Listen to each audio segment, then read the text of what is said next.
introduce the Vice President of the United States. Please welcome Eudaquis Rodriguez.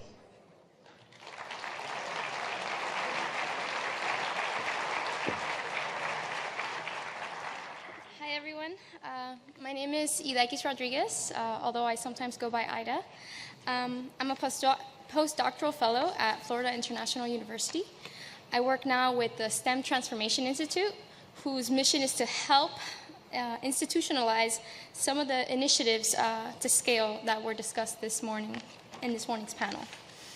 When I was first invited to this event, they told me, "You will be introducing the Vice President."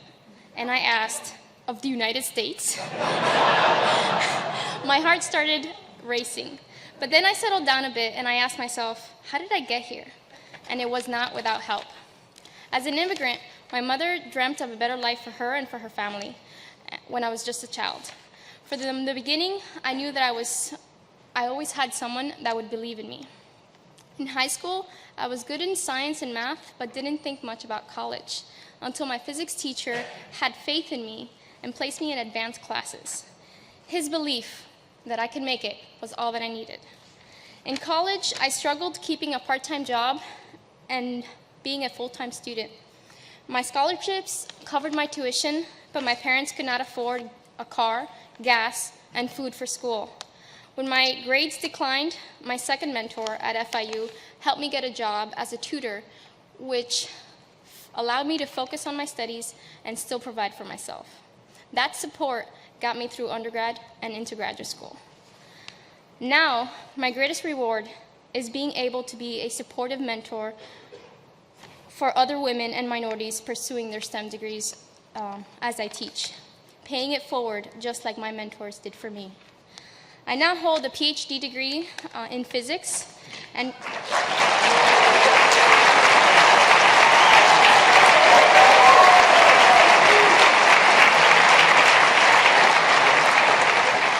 I actually looked up the statistics. It was one of two, not 2%, just two Hispanic women PhD physicists a year.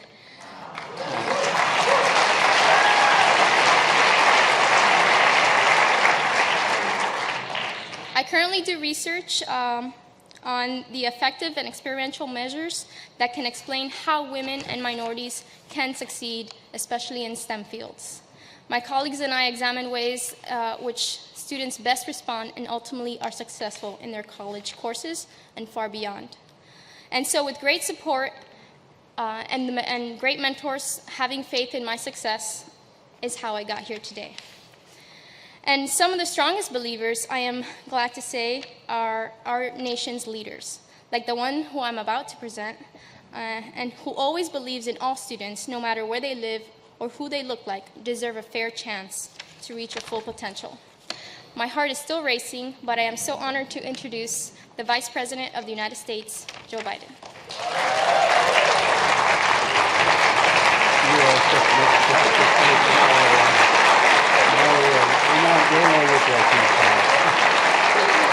got a baby daughter? Baby son. Congratulations. I like Ida. Hi, everybody. How are you? Please sit down. You've had a long day. I know you've had two inconsequential speakers so far. I do what vice presidents do. I'm the cleanup act, Father. I'm delighted to be here with you. I'm here only because Dr. Jill Biden, I'm her husband, is unavailable. She's teaching as I speak today. And I just want you to know that my wife Jill has been a community college teacher now for some time. And she literally is in the classroom today, and that's why all you should be. Where the hell are you? What are you doing here? You should be out there teaching. I don't know. I'm only kidding. The press takes me seriously all the time.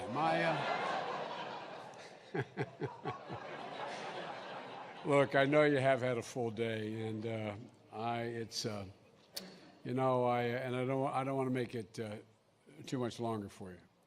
But as we conclude this day of action, I'd like to mention a few things to put all this, at least from my perspective, in a larger context. First, I'm not being solicitous when I say thank you all for all that you have committed to do and all that you've already done. As all of you know, the college process is complicated. It's a veritable labyrinth, and it's expensive, and it's highly competitive. And any of you with young children who have gone through the process know it generates a great deal of pressure as well on your students, on your children. I've learned two things in the process. One, if those of you who have children but not of college age yet, don't make the mistake I made. Don't say, whatever university you get into, I'll help you get there. Don't do that. I'm listed as the poorest man in Congress. That's part of the reason. You think I'm kidding? I'm not. But at any rate.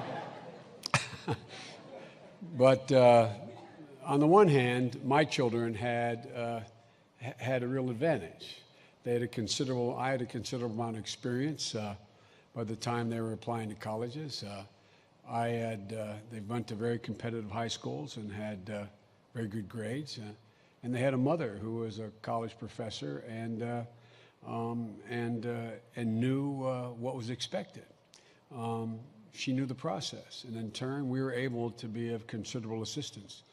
Between us, their guidance counselors, the teachers they were prepared for their college board exams. They were prepared for the process. They were given plenty of notification from the time they were sophomores, the school they attended. They were prepared for what was coming.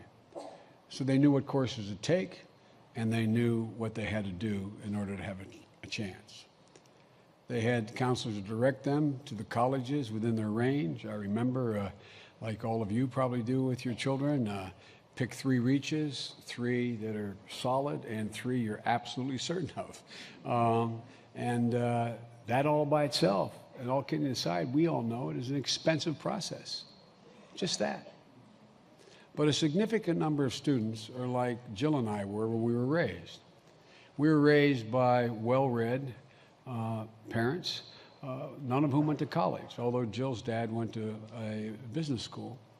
We knew, our parents knew, how vitally important it was for us to get a college education, and maybe a graduate degree. And in both our cases, we were the oldest. She, one of 5 daughters, me, one of 4 children. And our parents, though, had never navigated the difficult process. As a matter of fact, we both had good grades, and the only reason I got scholarships to law school is I take those standardized tests pretty well. I don't do as well as the ones I get graded on, but I took those pretty well. But all kidding aside, we intuitively knew that we could reach, because we had parents, we had a circumstance where we knew we could reach. We were encouraged to do that. We didn't quite know how, though. My father was, as I said, my father was a graceful, well-read man. My father was a proud man, but he had never gone to college, his greatest regret. In the sense, I think he was intimidated by the realization there wasn't much he could do. He didn't know how to help me. My father, I was a relatively good athlete in school, so I got a chance to go on a lot of college campuses, the schools looking at me. My father would never come. And my father was incredibly proud of me. From the time I can remember, my father would say, and I never understood when I was a little kid, "You're going to be a college man." And I'd say, "Dad, why is that so important?" They said, "They can never take it from you." So for my father, it was a big deal. Yet, it was a surprise.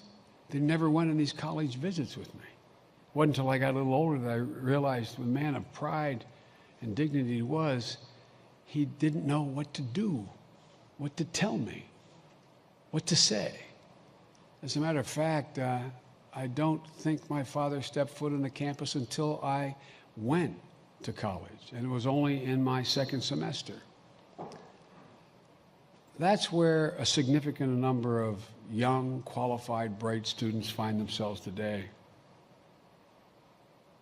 Most don't even know what they don't know. But that's where you all come in. That's why I'm here to thank you.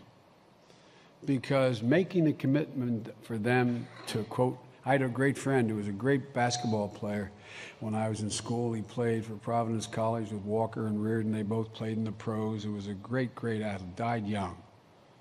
He wasn't the brightest academic candle on the table. He was a really wise fellow. And he used to say, Joe, you got to know how to know. Think about that. You've got to know how to know. I can take the brightest young or old person to the Library of Congress, and if they don't know how to access the stacks, they don't know, how to find out how to know.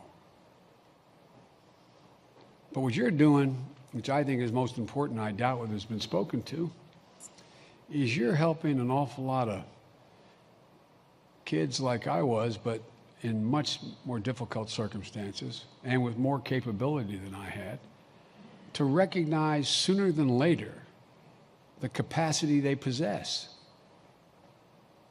You know, 2 years ago at the convention, Michelle and Barack and Jill and I were standing waiting to go out to be introduced. This is a true story. And you got to see Michelle. She is an incredible, incredible First Lady, an incredible mother, and an incredible friend, as is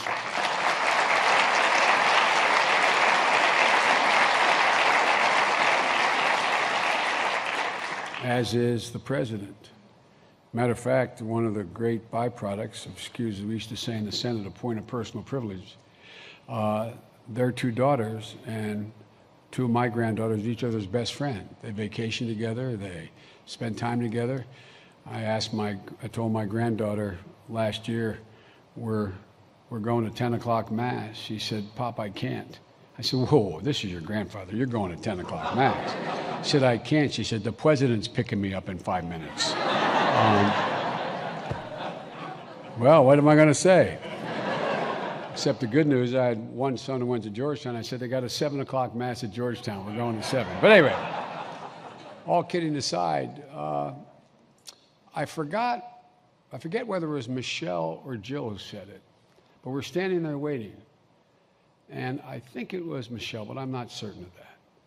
One turned to all of us and said, you know, none of us would be standing here today were it not for the help we got to get to college and get through college. I'm Vice President of the United States. He is President of the United States. We would not have made it. I don't care how bright you are, and I've not met anybody brighter than the president, without somebody helping them find the way. But for financial assistance, none of us would be standing here today, among the four of us. So again, thank you for the commitment you're making today. Universities and school districts coming together to offer high school students college-level courses, to bring talented, underserved high school students to college campuses so they can not only see what's available and learn, but also so they can get a sense of what they're capable of doing. Just what they're capable of. If they don't see it, they don't taste it, they don't feel it. My son Hunter is a very, very bright young man. He's a grown man now with 3 beautiful daughters. And I remember when he got into Yale Law School, he said, Dad, you know, 69 of my class already have their PhDs. This is going to be hard. He went to a good school. He went to Georgetown before that. I remember in the moot court competition, after it was over, he came out. He went to a phone booth. I know where the phone booth is. And he's whispering to me. He said, Dad, I won. And then he said, Dad, you know, I'm smarter than a lot of these guys. But think about what that says, even coming from the family of a guy who was a United States Senator all those years, when he had a really good education. It's about exposure. So I think the most valuable part of these talented kids being able to be on a campus is just being on a campus. Just saying, I can do this. I'm a smart ass. I'm serious. I think sometimes we forget. Foundations, school districts, colleges committing an increasing number of skilled college advisors, and I emphasize the word skilled, so more high school students and equally important, more families can understand earlier the process, the avenues available for financial aid, for their dreams. You all, not all, but many of you are educators. You know one of the hardest things is families who've never had an opportunity to go to college. They can't fathom how they could possibly find the money to get their child there. So therefore, they don't build in the dream. Not all, but many do not build in the dream because how can I do this? My argument is we should be counseling in grade schools parents about the access for their children to get to college. I mean it. I can remember my dad. As I said, my dad was a graceful man. My dad, we weren't poor. We were a typical middle-class family, a 3-bedroom house, 4 kids, and a relative always living with us. I mean, when my grandmom died, my grandpa moved in. You know, that was the way it was in my home. And it was wonderful for the children. I wonder how my parents did it, but it was wonderful for my children. But I had a great advantage in high school. My dad managed an automobile agency. He didn't own it, he managed it. Now, why that's important, so all you guys immediately understood, you women won't understand. It meant I got to drive a new car to the prom. No, you think I'm kidding? I'm not kidding. And so I remember my senior year after a baseball game, I went to a school in Little Steeltown, a place called Archmere Academy, a Catholic prep school. And after the game, I jumped in my 51 Plymouth and drove to Newark, Delaware, where the university is. And it's about a 30-minute drive. So I could pick up the car my dad was going to lend me that night. So I pull my car in the spot I usually pull it in. And I hope you don't mind my being this colloquial, but I think it's important to understand the emotions of ordinary, good, decent people with capacity. And I pulled in. I still had my baseball uniform on. I had taken my spikes off, and I ran into the showroom. And Mary was my dad's person who ran the operation for him. And I said, Mary, where's Dad? And this is God's true story. She said, honey, he's out by the service department in the driveway there. And I walked out, and my dad, impeccably dressed, was walking back and forth. And I looked at him and said, oh, Joey, I'm so sorry. I am so sorry, honey. And I thought something happened to my mom or my sister or something happened. And he said, Joey, I went to the Farmers Bank. That was the state bank that financed a lot of the loans for the car company he ran, the car dealership. He said, I went to Charlie Delcher, the guy who did the loans, and I asked Charlie, could I get a loan to help you get to college? I'd gotten into a couple really expensive schools, but they were grand in age, like no football scholarships like others. And even with the grant and aid, I didn't have enough to make it to get tuition. And he said, I went and I asked for a loan. And they won't lend me the money, honey. I'm so ashamed. I am so ashamed. It's not just a kid who's talented that gets hurt when they don't have the opportunity. It's parents, decent, hardworking people, because all of you know the most helpless feeling for a mother or father is to look at their child with capacity and know there's nothing they can do to help. Your commitment to use data and technology to improve college graduation rates, to better identify, provide help for students who are otherwise likely to find access for financing for them. You're also making it easier for community colleges, students to transition to 4-year schools without losing a step. My wife, as I said, has been a community college professor for some time now. She has an expression. She said they're the best kept secret in America. And states are starting to figure it out. But having counselors at the front end, when a child, or not all, the average age of my wife's students is 29 years of age, when they come in to say, these are the courses, if you take, that are directly transferable to the state university, so they don't waste time and effort taking courses that aren't transferable. Helping them acquire access to a four-year degree quicker and cheaper than otherwise would be the case. It matters, the advice that is given. And I want to thank you for exposing my wife's little secret, that they're the best kept secret. I could go on.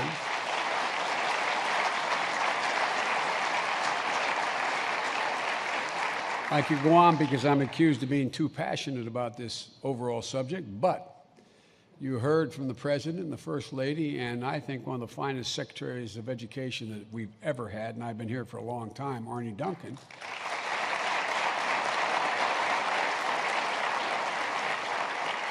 They'd covered much of the territory that I could go on to cover. But I want to move to two larger points I think are important to make and I've not often made. First, this just might be the middle class part of me. But I worry that over the last 10 years, the direction we're going, we may end up with a two-tiered college system in America. One where the most elite universities are limited to those who are truly exceptional intellectually, regardless of their income, and are able to get scholarships to go, or have significant resources. I look back, my children, and I was making a good salary, $42,000 a year as a senator when it started. I had, at the same time, one son at Penn, one son at Georgetown, a daughter at Tulane, then Syracuse, Yale, and Penn Graduate School. All kidding aside. Fortunately, it was when the real estate market was in great shape and my house kept going up in value, I could borrow against it. But what do people do today? What do people do today? My staff, all bright, young men and women like Ida, all went to great universities. When I start talking about the middle class being in the squeeze, the middle class is really getting hurt. If you're a mother and father with an income of $100,000 or $90,000, it's virtually impossible for you to go to all but a few of the top 20 or 30 or 40 universities in America. I know you know the university professors, no, you may have forgotten, but it's about 50 grand a year. That's after taxes. Now, if you have a child who gets 2,400 in the boards and ranks 1, 2, 3, 4, or 5 in their class and is lucky, or if you pick university like Harvard or Penn or several others who, no matter what your financial circumstance, if you get in, they will pay the difference, it works. But if you don't, how do you do it? How do you do it? How does it happen? You know, I think the greatest equalizer, societal equalizer in American history, one of them, was the GI Bill after World War II. Because what all of a sudden happened? Irish Catholic soldiers coming back from my hometown of Scranton, Pennsylvania, could all of a sudden, they could go to Harvard. They could pay the tuition, the GI Bill. They could go to the University of Chicago. They could go to Stanford. They could go to whatever. I don't want to leave great universities out. Never able to do that before. If you notice, that's when the big change started to occur. What is that today? What do we do? It was good for them. It was good for the universities. It was good for the country. So first, it seems to me, and you're going to be angry with me, you college presidents, you got to do something about escalating costs. No. I understand the problem, and I'm not talking about salaries. I'm talking about spending another $180,000 putting new boxes up at the football stadium. Now, the president's much more polite than I am. But all kidding aside, you got to do something. Healthcare costs only went up 3.9% this year, the lowest ever. You guys are still way ahead of the curve in the wrong direction. It seems to me you have an obligation to every student out there. On another occasion, I'd like to speak to you more about this. If I announce what I'd speak to you about, you probably won't show up, but I'd like to talk to you about it. But the second broader point is that the states and federal government have an obligation to help these middle-class families and who are unable to find access to those great universities. And by the way, I went to a truly great university. I went to the University of Delaware. But all kidding aside, it doesn't mean you can't get the same education, the same intellectual content, but it does create other open doors. I kid my children, you're not going to like my saying this, those of you who went to Harvard and Yale and other schools like that. The most significant thing you got is your roommate.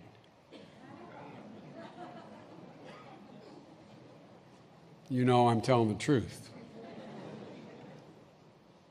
States have cut back drastically on aid to public universities. And those who have a different view from me, and the president as well, have tried to cut back on what we consider some real accomplishments we've made in the last 6 years. A $2,500 tax credit off your bottom line, helping millions of families keep their children in college, period. Any college, period. Keeping student loan rates down, not escalating. Loan repayment schedules that give students like my daughter an opportunity to get an undergraduate degree at Tulane and a graduate degree at the University of Pennsylvania in social work and still be able to choose social work. And not doing away with the increase we have provided for in Pell Grants, putting 3 million more kids in school in families with incomes roughly $60,000 or less. But the states have to get back in the business of supporting those state universities like they used to.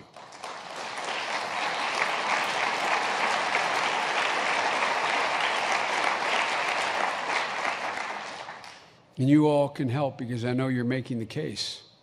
You make the case all the time. But folks, not every student, even those who qualify to go to college, choose to attend a four-year college. But nonetheless, they deserve a decent opportunity to make a good living and live a middle-class life and to get the opportunity they need from some higher education or training. Because we know that 6 out of 10 jobs in this next decade are going to require training beyond a high school degree. It can be an apprenticeship, it can be a certificate, it can be a 2-year program, a 4-year program, a graduate degree, a PhD. The question is, how do we provide for those other opportunities as well? It was toward that end that the President of the State of the Union last year asked me to come up with a game plan to help hardworking Americans get the training they need for good and decent jobs, many of which exist right now and are going unfilled for lack of skill. After 6 months of intensive review, meeting with hundreds of educators, labor unions, business leaders, CEOs, elected officials, we put together a report, and if you haven't seen it, I'd respectfully suggest just let us know. We'll send you a copy of it. We put together a roadmap as to how we could have what America needs. And what America needs is, in order to continue to lead the world economically in the 21st century, is not only the best educated population in the world, but also the most skilled workforce in the world. Because the opportunities exist, and they have great potential to grow. Manufacturing and other enterprises are coming back to the United States. They're coming back for many reasons. We have the lowest energy costs in the world. We have a court system that respects intellectual property, where you can adjudicate your differences. I could go on. But don't take my word for it. A.T. Kearney has been doing a survey for the past 30-some years. They asked I think it's 400 leading industrialists in the world every year, what is the best place in the world to invest?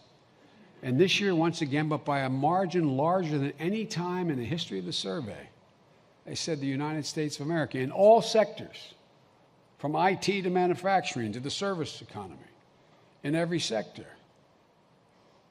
An outfit called the Boston Consulting Group, been doing a survey, I think it's 16, 17 years. They survey American chief executives with operations in China every year, and I think the last report came out in March. It's usually in the late winter, early spring. And they ask the question, what are your plans for next year? This year, 54% of American companies invested in China say they plan on moving production home. That means opportunity. That means jobs. But in order to continue to grow this economy and provide good paying jobs, we need to do two things. We need to have the most advanced infrastructure in the world, and right now, our transportation infrastructure, for example, ranks 28th in the world.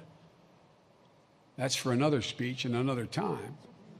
But we need also the most skilled workforce in the world, technically skilled workforce in the world, with an emphasis on science, technology, engineering, math, computer coding. In fact, the President's Council on Economic Advisors in Science and Technology estimated the U.S. will need 1 million additional college graduates in science, technology, engineering, and math from both 2- and 4-year colleges by the year 2022 just to keep pace.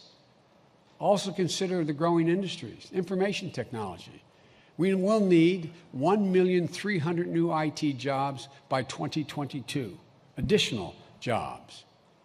The folks who develop the software make more than $80,000 a year. They typically need a bachelor's degree, but the folks who maintain the computer networks make an average of $59,000 a year with an associate's degree. You can raise a family on that. Healthcare. We need another 64,000 dental hygienists in the next 10 years. Average salary, $70,000 a year. They typically need an associate's degree. Many community colleges offer this. We need almost 600,000 additional registered nurses over the same period. They make today $65,000 to $75,000 a year, typically needing a bachelor's degree. Advanced manufacturing, there are 100,000 jobs going unfilled in America today. Some require a bachelor's degree, but most require a 2-year degree or less. Many of them is a 3-month training program. I could go through examples, which I will not take the time now, but for example, there was a major manufacturer, just one, major manufacturing outfit making photovoltaic shingles. They found out they don't have anybody who knows how to run a photovoltaic machine. So because we came up with $8 billion over the period of time, we partnered them with community colleges, 15-week degree. They brought in their machinery, their personnel, set up the course, and it set up a conveyor belt. Average salary, starting salary, $55,000 a year. As Ida mentioned, far too many women and minorities are underrepresented in the very fields that are growing. Women occupy less than a quarter of the science and technology, engineering, and math jobs like engineers and scientists right now. Women's share of computer science undergraduate degrees has declined from 37% in 1985 to 12% in 2013. African Americans and Latinos represent 26% of the workforce, yet they represent only 13% of the STEM workforce.